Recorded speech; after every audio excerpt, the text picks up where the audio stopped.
United States' power and prestige in the world is not diminished just because this looks like it was a humiliating exit.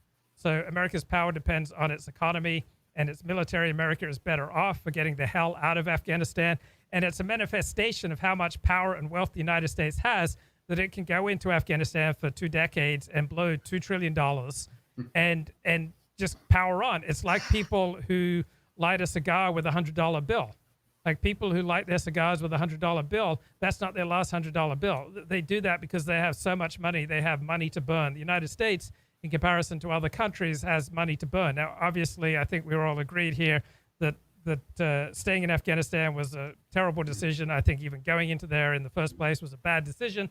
That the right-wing approach to 9/11 of treating it as a culture war was a bad decision, and that the instinctive left-wing approach of treating 9/11 as a law enforcement matter, we would have been much better served by going with that left-wing approach. But the left didn't even have the courage of its convictions. It was so scared by what happened with the Iraq-Kuwait war and how successful the U.S. military was that they didn't have the courage of their own convictions. But in retrospect, I think the normative left-wing response of treating 9/11 as a law enforcement matter rather than a culture war would have been correct.